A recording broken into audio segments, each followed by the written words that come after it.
If you're a Kia K5 GT and Kia Forte GT owner, this is your reminder to breathe. See that sophisticated interior? Enjoy those sensations. And now, imagine how you look from the outside and that speed that only a Kia GT sedan can give you. Sorry, I can't help but get excited. For those lives full of thrilling emotions, the all-powerful, all-fun Kia GT sedans. Kia, movement that inspires. Limited inventory available. Call 800-333-4KIA for details. Always drive safely.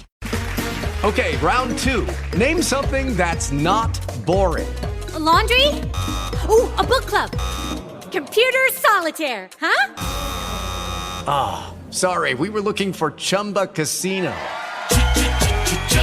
That's right. ChumbaCasino.com has over 100 casino-style games. Join today and play for free for your chance to redeem some serious prizes.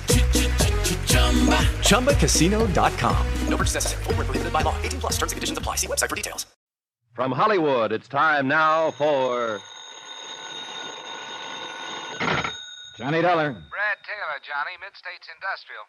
Oh, hiya, Brad. Caught another chief accountant with his hand in the till. Nope, this is an old case, Johnny. 3 weeks old anyway. It's that Kansas City payroll stick-up. Uh-huh. We were right. It was the Jipper Nitzen gang. How do you figure? Well, as you know, there's been an APB out on him, wanted for questioning ever since he disappeared the day after the holdup. Yeah, I know, Brad. He was recognized last night in Phoenix, Arizona. State Highway Police threw up roadblocks. They tagged him south of Tucson, just north of the Mexican border. They get him? If they had, I wouldn't be calling you. He shot his way clear, but they killed one of his boys, Ronnie Bledsoe. He'll never be missed. So Jipper's still on the loose, huh? Yep, along with that $100,000 payroll insured by us. I gotta get that money back, Johnny. All right, Brad. I'll fly out there and find it for you. But watch yourself. Every minute, those hoods are 3-time killers. I thought it was 2. 3 now. They killed a state trooper at that roadblock.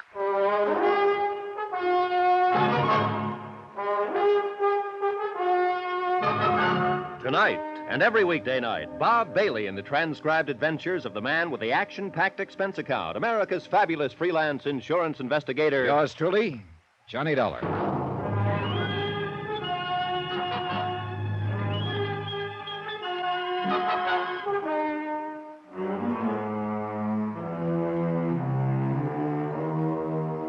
From Special Investigator Johnny Dollar to the Home Office, Mid-States Industrial Insurance Company, Hartford, Connecticut. The following is an accounting of expenditures during my investigation of the Primrose matter. Item 1, $142.80, incidentals in Hartford and transportation to Tucson, Arizona, where I checked into a hotel. Then I contacted the highway police and presented my credentials to Lieutenant Cal Mervyn, who was directing the all-out search for the Nitzen gang. Lieutenant Mervyn had been at the roadblock.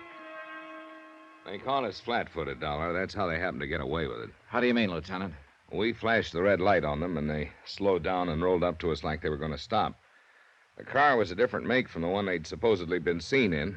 We found later they'd stolen another one in Phoenix. I see. Then when we threw the spot on them, we saw just the one man, the driver. Turned out the others were down on the floor. How many were in the car? 4, apparently. 3 afterward. I shot one of them. They threw his body out a half-mile down the road. I may have hit another one. I'm not sure. That figures. Our tip-off from Kansas City named Jipper, Nitzen, Ronnie Bledsoe, and 2 unidentified. Yeah, and Bledsoe's the one who was killed. Nitzen and the other 2 got through. You said they slowed down as though they were going to stop. What happened? Oh, there's no excuse, Mr. Dollar. We were careless, that's all. But you get so many false alarms, mistaken IDs. And to make a car, the whole setup, it didn't seem to fit. You can't be wound up ready to pitch all the time. Well, we paid for it, Ben with his life. I was luckier. I got off with this bullet burn on the side of my head. Hey, you never know. Checked. Well, anyway, the boys on the floor of the car came up shooting. One of them with a Tommy gun. They used the Tommy gun in the stick-up. That's how the 2 guards in the armored truck were killed. It's a rough weapon, Mr. Dollar. Ben dropped on the first burst from it. Didn't even know what hit him. I got this scratch from a pistol bullet. Saved my life, I guess. It flattened me before the Tommy gun picked me up. Then the driver slammed into second, and they skidded past on the shoulder. I hauled up my gun and emptied it at him before I passed out. Hitting that fellow Bledsoe was sheer luck. Any trace of them at all since they broke clear? No. They had a little luck themselves. As I said, I passed out, and it was 20 minutes before a car came along the highway. Or before one stopped, anyway. I think several probably passed, scared to get mixed up in something. Oh, that's understandable. Then the fellow that picked me up took me 15 miles up the road to an emergency first aid station. All in all, it was over an hour before the report got to Highway Patrol headquarters and they could get new blocks set up. And Nitzen and his boys could have covered a lot of ground by then. Sure, that's it. Here's a map of the southern Arizona area from here to the border. Here's where they hit us. We had the roadblock there at the junction. I see. From there south to the border, there's no through road branching off, just some dead-enders. Or like the Arivaca road that loop back and connect into the highway again. What about the border, Lieutenant? According to the Mexican customs officials at Nogales, the car didn't show up there. And I'm inclined to buy that. With the rear window shot full of bullet holes, it would have been pretty conspicuous. And as I understand it, it hasn't turned up anywhere else. Nope, so far we haven't been able to find it. Of course, they had the advantage of an hour's head start. Well, that's it, Mr. Dollar. They could have doubled back. It could be in New Mexico, northern Arizona, California, 1,000 places.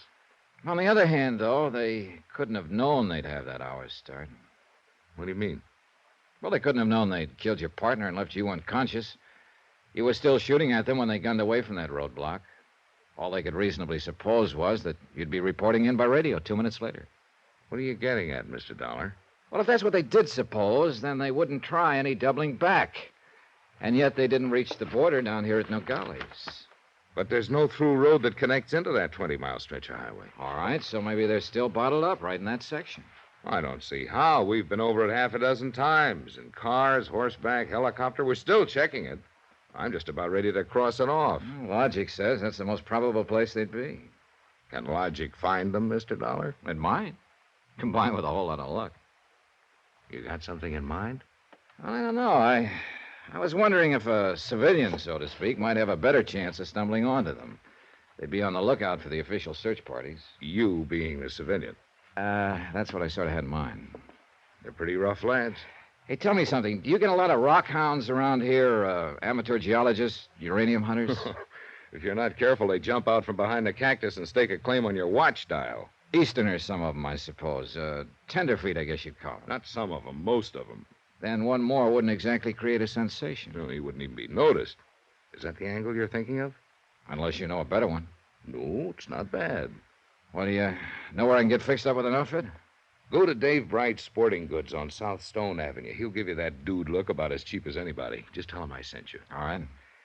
And, don't get too far away from civilization, Mr. Dollar. Any special reason? Yeah. I may want to contact you to let you know the Nitzen gang's been picked up in Portland or in Butte, Montana. Maybe. But I wouldn't count on it.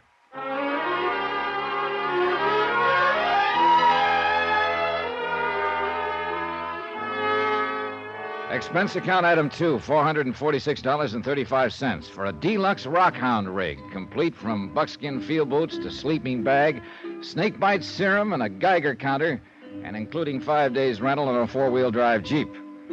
With that kind of a get-up, anybody'd have to find uranium just to break even.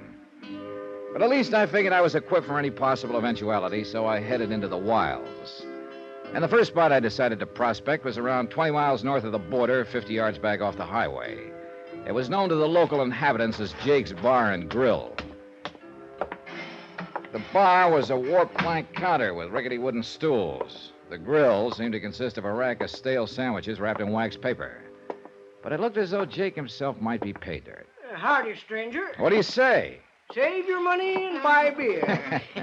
That's a good idea, but I think I'll have a scotch this time. Even better idea.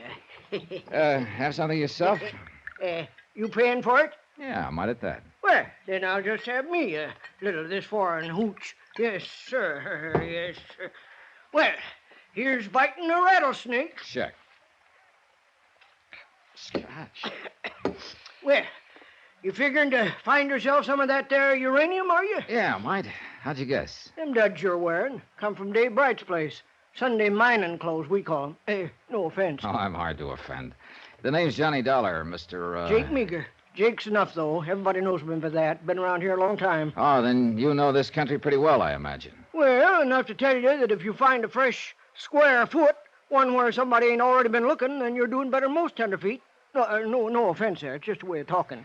Well, I guess you call this a vacation, too. I don't really care much whether I find anything or not. It's just a chance to see some new country. Well, I reckon you could call some of this more or less new once you get away from that there highway. Oh, and how do you go about doing that? You mean by car, I guess. Easterners ain't much on walking. Well, I have one with a four-wheel drive.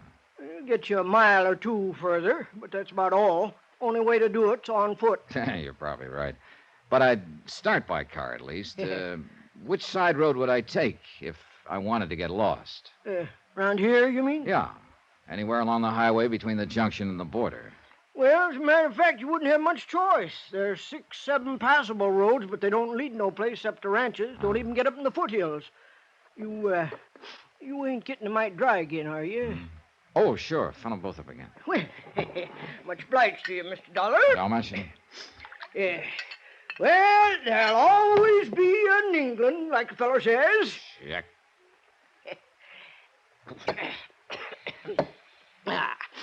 Oh, yeah, about them roads. Now, the only one that might fit the bill for you is Santa Rita Summit Road. Oh, I think I remember that on the map. Yeah, on a map. Well, it leaves the highway about 3 miles down, then runs 14 miles back up into the Santa Rita mountain range. It doesn't connect on through? No, dead ends, couple of miles past Primrose Camp. None of these here roads go no place. That's what I've been telling them state police for 2 days. They've been looking for some stick-up fellas. I reckon you heard about that.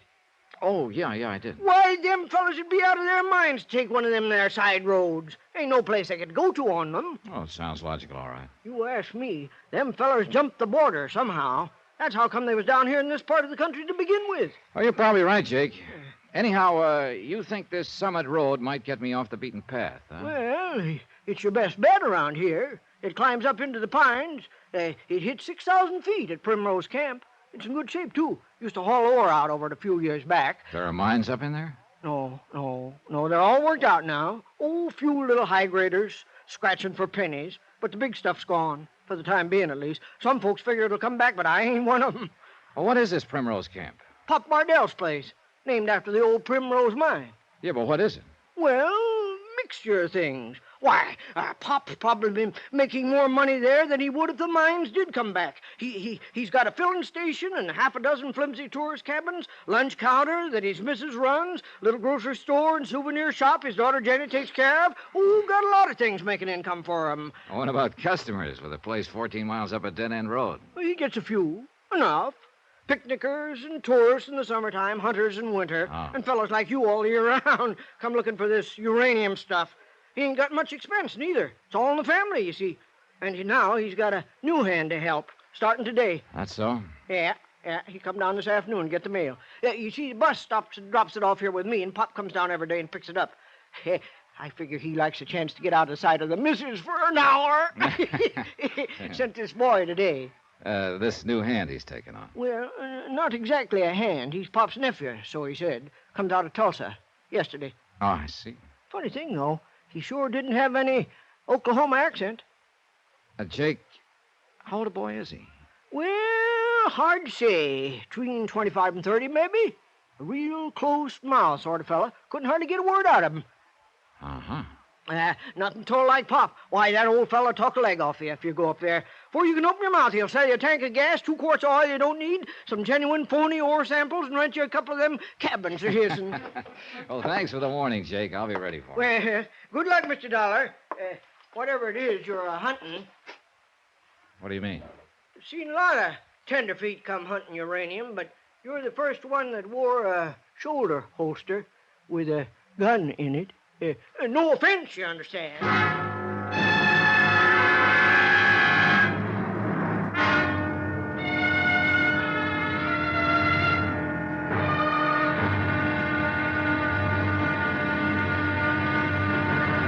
Now, here's our star to tell you about tomorrow's episode of this week's story. Tomorrow, a talkative man freezes, a taciturn man thaws. But a dead man can't do either.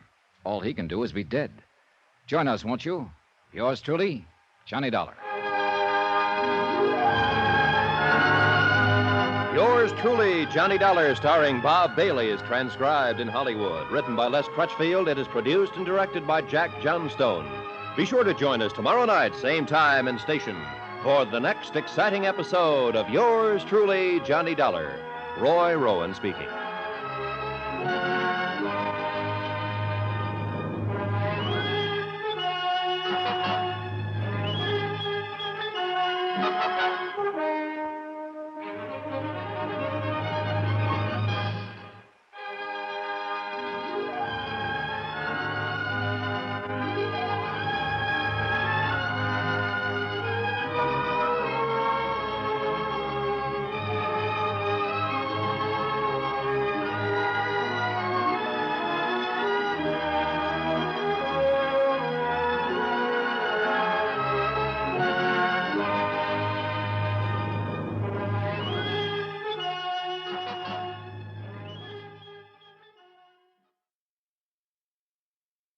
With the Lucky Land Slots, you can get lucky just about anywhere.